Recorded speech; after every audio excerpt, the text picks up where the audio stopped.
Assalamualaikum warahmatullahi wabarakatuh. Perkenalkan, nama saya Anija Fatu Apriliani dari kelas 3D Manajemen S1 NPM 1911001157. Di sini saya akan mempresentasikan tentang tim kerja. Di antaranya ada pengertian tim kerja, jenis-jenis tim kerja, dan karakteristik tim kerja. Yang pertama yaitu pengertian tim kerja. Tim kerja merupakan bentuk kerja kelompok dengan keterampilan yang saling melengkapi serta berkomitmen untuk mencapai misi yang sudah disepakati sebelumnya untuk mencapai tujuan bersama secara efektif dan efisien. Yang selanjutnya yaitu pengertian tim kerja menurut beberapa para ahli. Yang pertama yaitu menurut Robbins pada tahun 2004, tim kerja adalah kelompok yang terdiri dari dua atau lebih orang yang saling mempengaruhi dan saling tergantung yang datang bersama-sama untuk mencapai sasaran tertentu.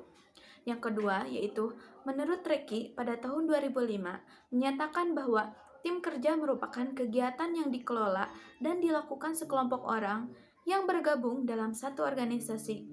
Tim kerja dapat meningkatkan kerjasama dan komunikasi di dalam dan di antara bagian-bagian perusahaan. Biasanya, tim kerja beranggotakan orang-orang yang memiliki perbedaan keahlian sehingga dijadikan kekuatan dalam mencapai tujuan perusahaan. Yang ketiga yaitu menurut Hunsaker pada tahun 2001, tim adalah kelompok dengan keterampilan yang saling melengkapi dan berkomitmen untuk mencapai tujuan bersama secara efektif dan efisien. Yang selanjutnya yaitu jenis-jenis tim kerja. Menurut Duff, pada tahun 2000, jenis tim kerja terbagi menjadi 6 jenis.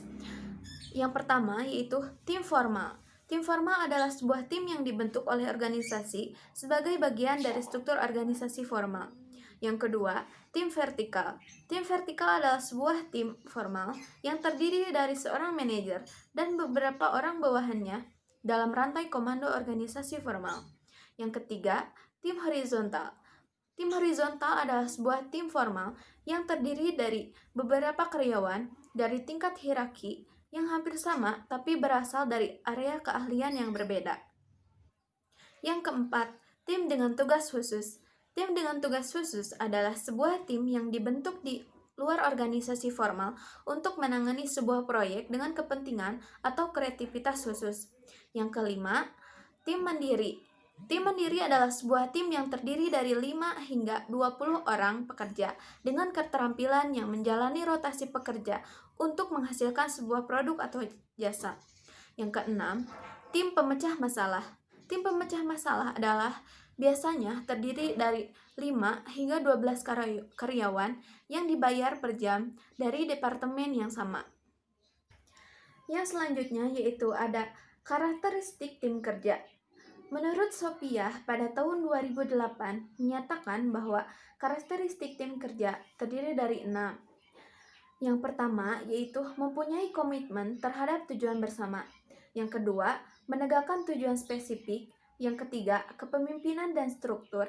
Yang keempat, menghindari kemalasan sosial dan tanggung jawab.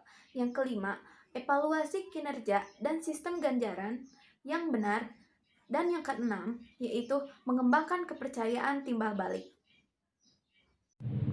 Assalamualaikum warahmatullahi wabarakatuh. Perkenalkan, nama saya Mufala Rasada. Di sini kami dari kelompok 1 akan menjelaskan dua materi. Materi yang pertama mengenai tim-tim kerja, materi yang kedua mengenai dasar perilaku kelompok. Materi tim kerja terdiri dari submateri. Yang pertama, pengertian tim kerja, jenis tim kerja, karakteristik tim, tingkat perkembangan tim, kekompakan tim, norma tim, efektivitas tim kerja, menangani konflik tim, dan mengubah individu menjadi pemain tim. Sedangkan materi kedua mengenai dasar perilaku kelompok terdiri dari submateri. Yang pertama, pengertian kelompok, tipe-tipe kelompok, perbedaan kelompok formal dan informal, syarat terbentuknya kelompok, alasan individu berkelompok dalam organisasi, struktur kelompok, beberapa masalah utama dalam dinamika kelompok, tahapan perkembangan kelompok, perbedaan kelompok, dan tim kerja. Baik, untuk selanjutnya, marilah kita simak bersama-sama penjelasannya berikut ini. Assalamualaikum warahmatullahi wabarakatuh.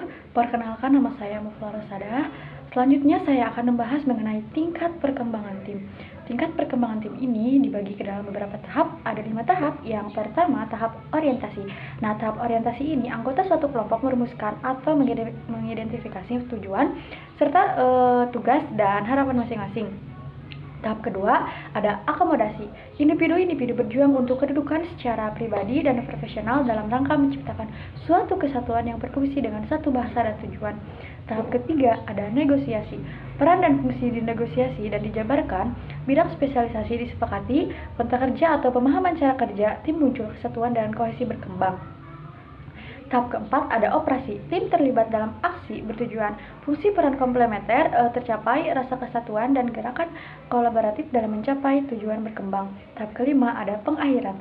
Tim kembali pada komponen masing-masing, tugas-tugas tim telah tercapai dan evaluasi akan dilakukan. Selanjutnya ada kekompakan tim. Kekompakan tim didefinisikan sebagai sejauh mana para anggota tertarik pada tim dan termotivasi untuk tinggal di dalamnya. Nah, faktor-faktor yang menentukan kekompakan tim yaitu ada 3. Yang pertama, interaksi tim. Hubungan yang lebih baik antara anggota tim dan semakin banyak waktu yang dihabiskan bersama, semakin kompak tim tersebut. Dan yang kedua, konsep tujuan yang sama. Anggota tim sepakat dengan tujuan dan menjadikannya lebih kompak. Yang ketiga, ketertarikan pribadi terhadap tim. Para anggota memiliki sikap dan nilai yang serupa dan senang berkumpul. Selanjutnya yaitu norma tim. Norma tim adalah standar perilaku yang sama-sama dimiliki oleh para anggota tim dan membimbing perilaku mereka. Norma bersifat informal. Norma juga tidak tertulis, seperti halnya peraturan dan prosedur. Norma mengidentifikasi nilai-nilai utama, mengklarifikasi harapan-harapan peran, dan memudahkan kelangsungan hidup tim.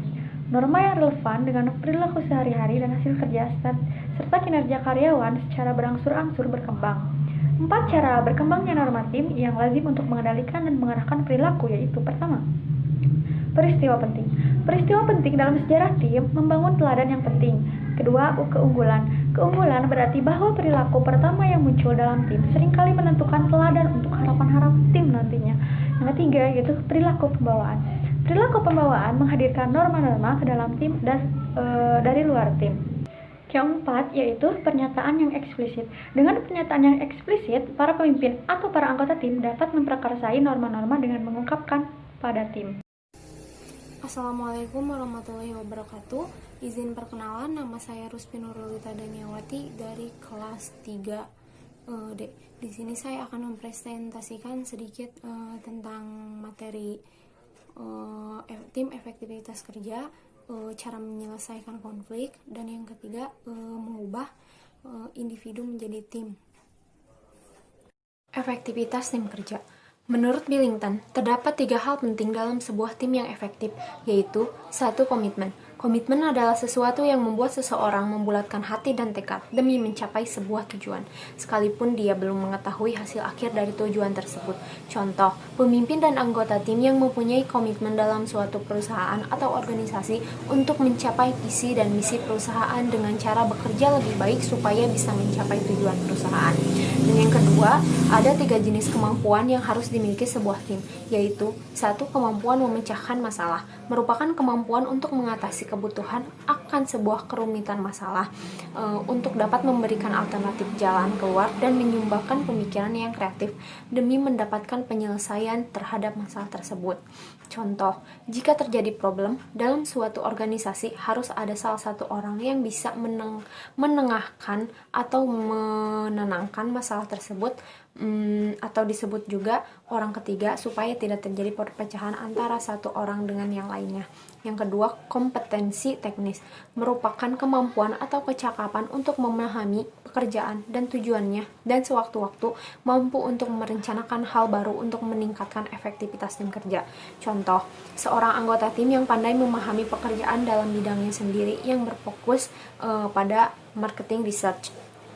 Yang ketiga, kemampuan hubungan antar personal, merupakan kemampuan untuk menjalin pembicaraan, untuk menyampaikan ide atau pemikiran yang selaras dengan orang-orang yang berasal dari latar belakang disiplin ilmu yang sama dan berbeda untuk memberikan kontribusi positif terhadap kelangsungan pekerjaan. Contohnya, seperti seseorang yang tadinya pemalu dalam menjalin pembicaraan bisa saja berubah menjadi orang yang mempunyai keterampilan mendengarkan orang lain supaya bisa memahami dan mendapatkan informasi dengan baik, sehingga sehingga orang tersebut juga bisa menyampaikan kepada orang lain dengan sebaik mungkin. Dan yang ketiga, ada tujuan umum. Tujuan umum sebuah tim berbeda dengan misi perusahaan dan juga berbeda dengan rangkuman objektivitas pekerjaan individu. Tujuan umum berarti tujuan yang sama dalam satu tim kerja, bukan tujuan individu. Tim kerja yang efektif akan menggunakan jangka waktu yang sangat panjang dan upaya yang gigih dalam mengkaji, memeriksa, membentuk, menyetujui tujuan yang nantinya akan mereka jalani baik bersama-sama maupun per individu. Contohnya di sini saya akan mengambil contoh dari tujuan umum organisasi internasional, yaitu 1.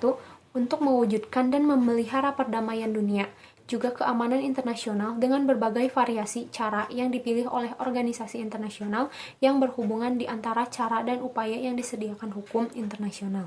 Kita bisa lihat juga organisasi regional dan global yang juga bisa bantu kita lebih memahami lebih banyak hal.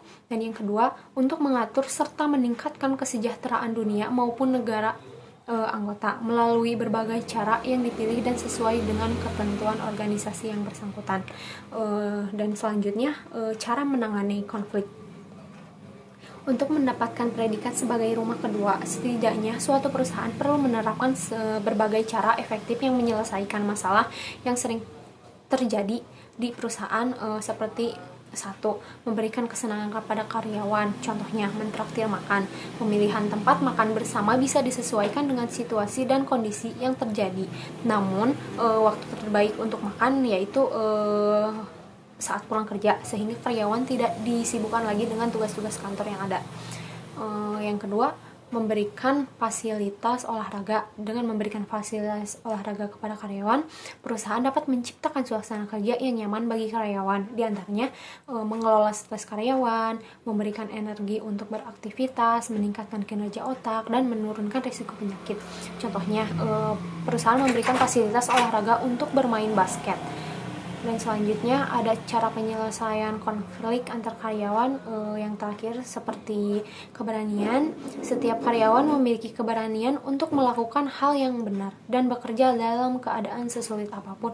Contohnya, berani melaporkan karyawan yang melakukan hal buruk di dalam perusahaan seperti penggelapan uang di bidang administrasi.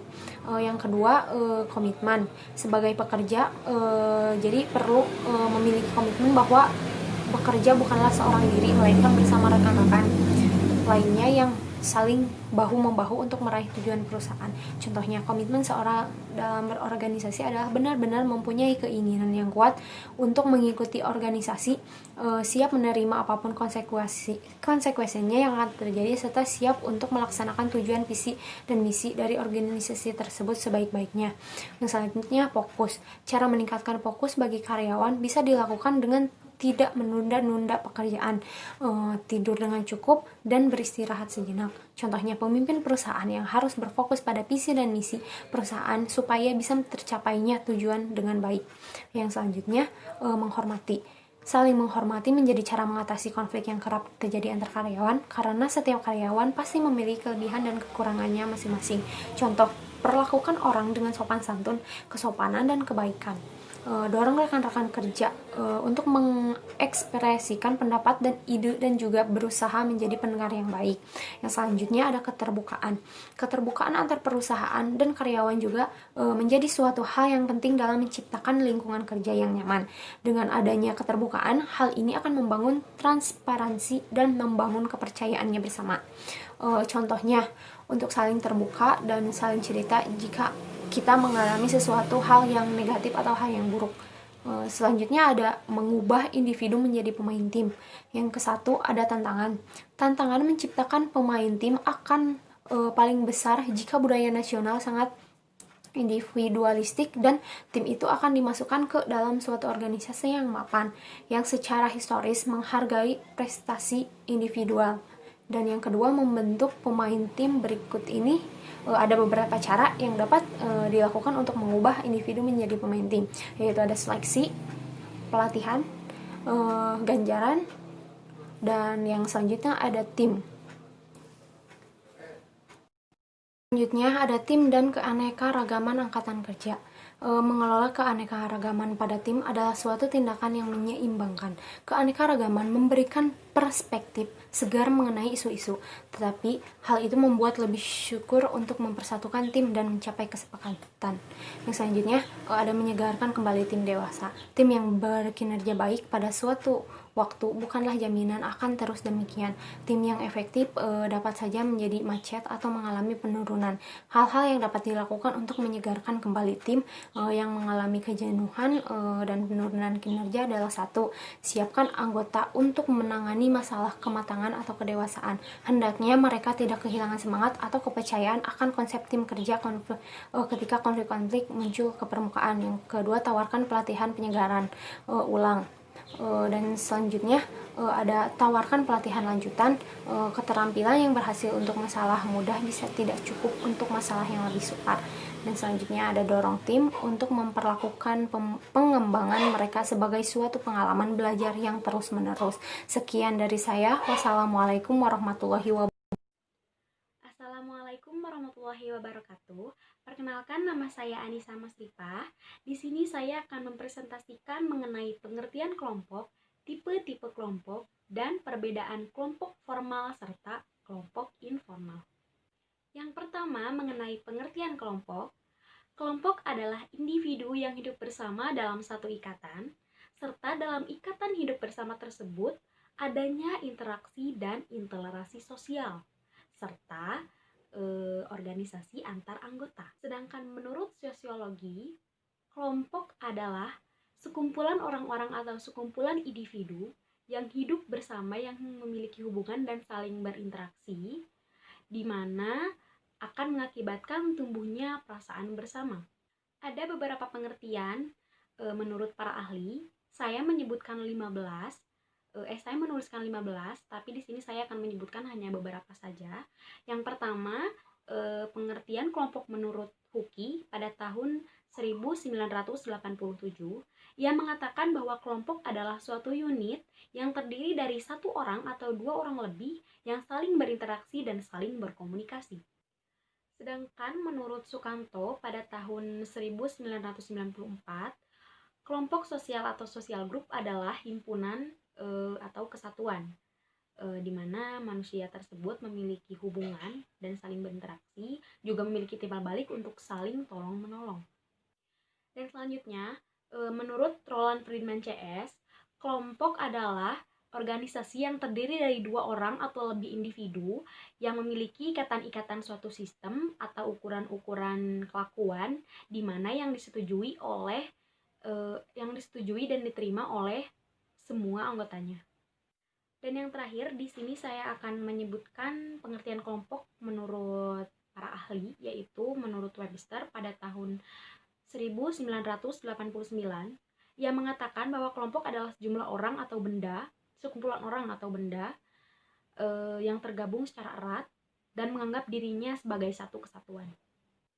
Baik, selain pengertian kelompok, di sini saya juga akan menyebutkan mengenai syarat-syarat kelompok yang terbagi menjadi 4. Yang pertama, individu itu sendiri harus sadar bahwa ia adalah bagian dari kelompok tersebut.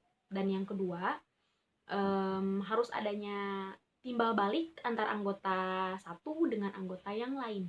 Yang ketiga, yaitu memiliki suatu faktor yang dimiliki oleh semua anggota sehingga hubungan mereka bertambah erat. Dan yang keempat, yaitu berstruktur, berkaidah, dan mempunyai perilaku. Selain pengertian dan juga syarat-syarat kelompok, ada juga tipe-tipe kelompok yang terbagi menjadi 6. Yang pertama, besar kecilnya jumlah anggota. Yang kedua, derajat interaksi sosial. Yang ketiga, kepentingan dan wilayah. Yang keempat, berlangsungnya suatu kepentingan.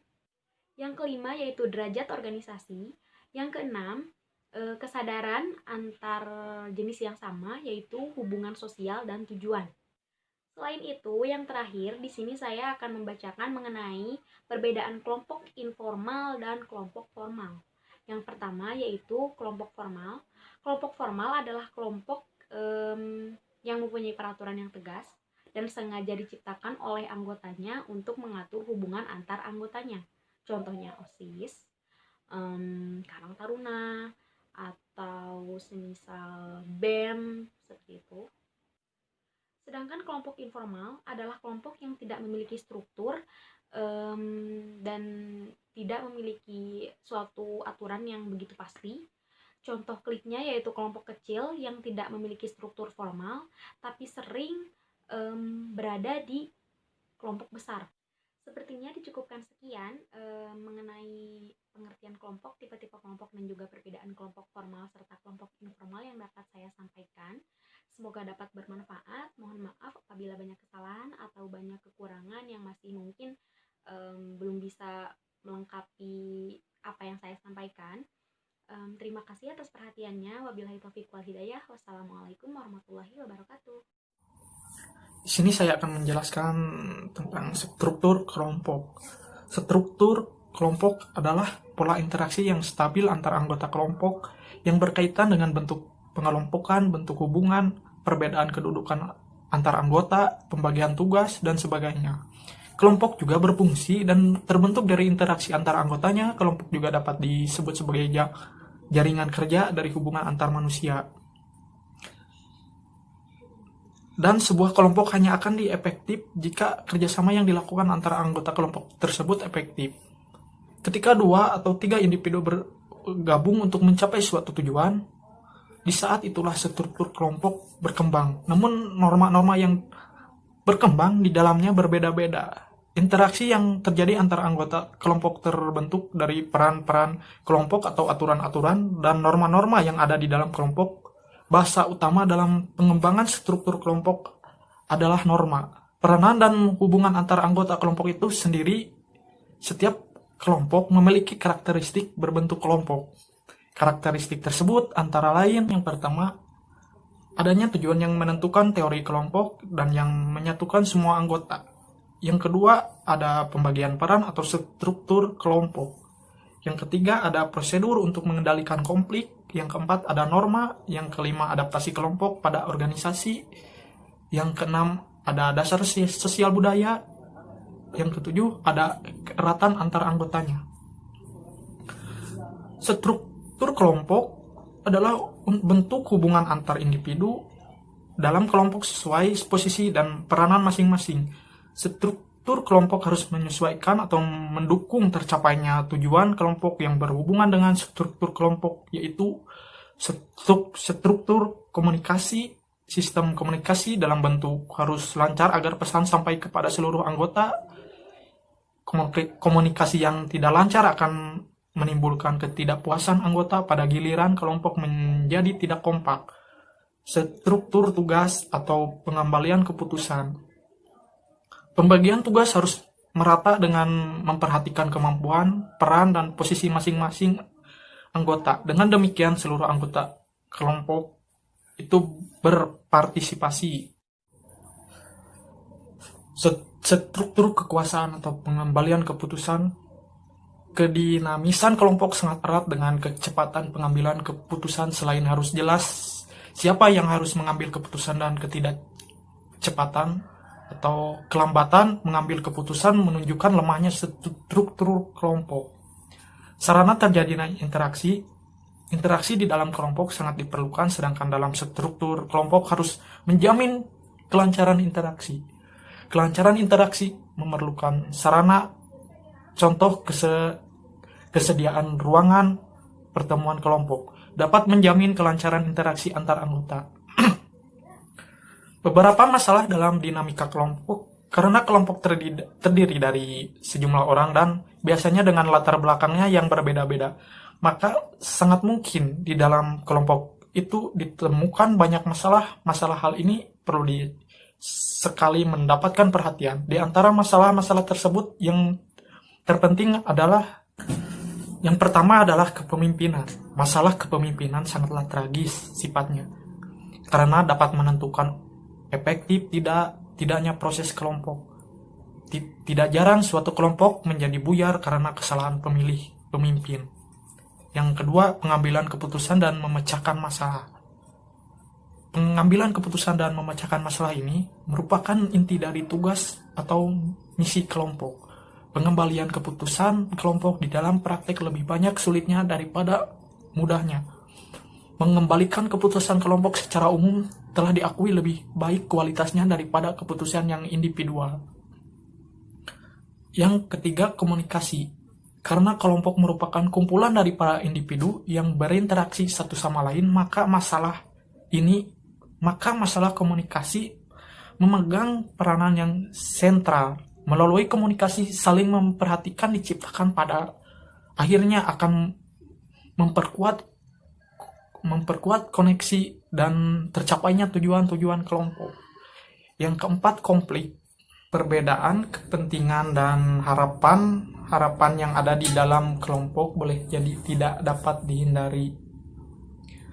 Hal ini akan dapat menjadi potensi konflik sehingga saran yang telah ditetapkan gagal dicapai, bahkan bisa menyembunyikan kelompok itu sendiri. Perkenalkan, nama saya Nur Muhammad. Di sini saya akan menjelaskan tentang syarat-syarat terbentuknya kelompok dan alasan individu masuk ke dalam kelompok. Untuk penjelasan yang pertama, sini saya akan menjelaskan tentang syarat-syarat terbentuknya kelompok. Syarat terbentuknya kelompok ada 4, yaitu setiap anggota termotivasi untuk bergabung karena sadar bahwa dia merupakan bagian dari kelompok yang bersangkutan. Untuk yang kedua adalah adanya hubungan timbal balik atau interaksi antara anggota yang satu dengan anggota yang lain. Yang ketiga adalah ada faktor yang dimiliki bersama sebagai peningkat seperti tugas, nasib, atasan, hobi, dan sebagainya, sehingga hubungan antar mereka menjadi semakin erat.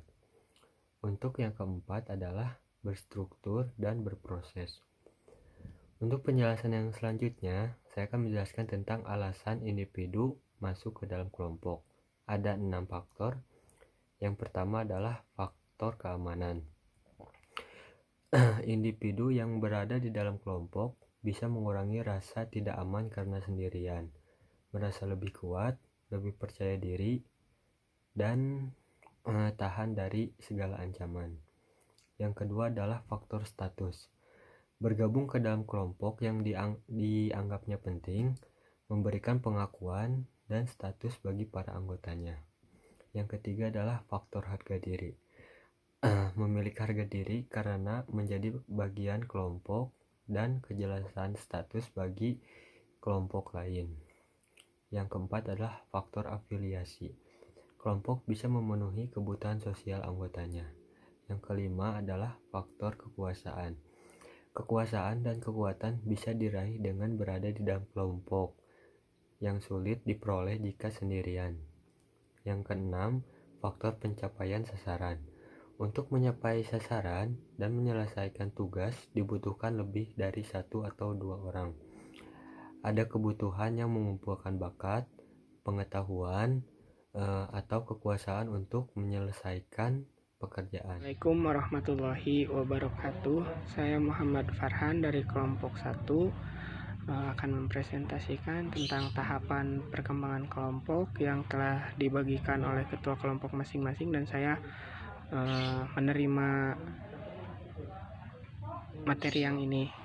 Tahapan perkembangan kelompok menurut Bryce Tuckman berdasarkan hasil penelitiannya memperkenalkan 5 tahapan dalam perkembangan kelompok. Berikut ini adalah penjelasan singkat mengenai 5 tahapan perkembangan kelompok yang dirumuskan oleh Bryce Tuckman. 1. Tahap pembentukan forming. Tahap ini merupakan tahap pertama dalam pengelompokan kerja. Dalam tahap ini, anggota tim mulai mengetahui informasi satu sama lain dan mengenai tugas yang dikerjakan. Indikator tahapan ini mungkin termasuk tujuan yang belum jelas, ketidakterlibatan anggota yang belum merasa terikat, kebingungan dan belum terbuka, tingkat perhatian dan keterlibatan yang masih rendah. 2. Tahap timbulnya konflik atau storming. Tahap kedua adalah tahap timbulnya konflik. Para anggota mulai bekerja tanpa cenderung akan mempertahankan pendapat mereka sendiri, menolak batasan-batasan yang ditetapkan oleh tim terhadap individu mereka. Tahap storming ini dikarakteristikan oleh konflik intrakelompok. Beberapa tanda bahwa kelompok berada di tahap storming yaitu timbulnya kemarahan, perasaan menyebalkan, ketidaknyamanan, terjadinya adu pendapat, konflik, kebencian, dan kegagalan. 3. Tahap normalisasi atau norming. Tahap ketiga adalah tahap normalisasi, yaitu tahap terbentuknya hubungan yang dekat antara anggota kelompok dan menetapkan aturan serta menemukan cara komunikasi yang tepat supaya dapat membantu mereka mencapai tujuan yang diinginkan. Tanda-tanda kelompok berada di tahap norming yaitu adanya peninjauan ulang dan penjelasan mengenai visi misi dan tujuan kelompok, munculnya kesadaran, kebersamaan, persahabatan, dan kerjasama antar anggota, toleransi, mendengar pendapat orang lain. 4. Tahap kinerja atau performing. Tahap ini adalah tahap berkinerja, di mana semua anggota kelompok telah dapat bekerja dan berfungsi secara penuh. Pada tahap ini, semua anggota memiliki kebersamaan, percaya diri, kreatif, inovatif, produktif, inisiatif, fleksibel, terbuka, peduli, learning organization, dan memiliki semangat tinggi yang mengantarkan kepada kesuksesan. 5. Tahap pembubaran atau adjourning. Setelah mengalami performa kinerja yang membanggakan yang mengantarkan pada kesuksesan dan kematangan tim, sebuah organisasi akan mengalami kejenuhan. Maka jika sebuah organisasi tidak mampu mempertahankan, berkreasi, berinovasi, menyesuaikan tuntutan dan perkembangan zaman, maka organisasi akan mengalami degradasi dan kemunduran hingga pembubaran. Namun, dalam organisasi kelompok kerja yang bersifat sementara, tahap adjourning langsung terjadi setelah performing, yaitu setelah kegiatan selesai, maka pembubaran akan. Tetapi pada organisasi permanen, tahap adjourning tergantung pada kemampuan organisasi dalam mempertahankan performa. Perbedaan kelompok dan tim kerja. Jika kelompok ada sekitar 7 yang memiliki perbedaan dengan tim. Yang pertama, memiliki pemimpin yang ditunjuk. Yang kedua, akuntabilitas individual. Yang ketiga, tujuan kelompok dan organisasi sama hasil kerja individual. Mengadakan pertemuan dan pertemuan efisien, efektivitas secara tidak langsung, mendiskusikan, memutuskan, mendelegasikan pekerjaan untuk para individu.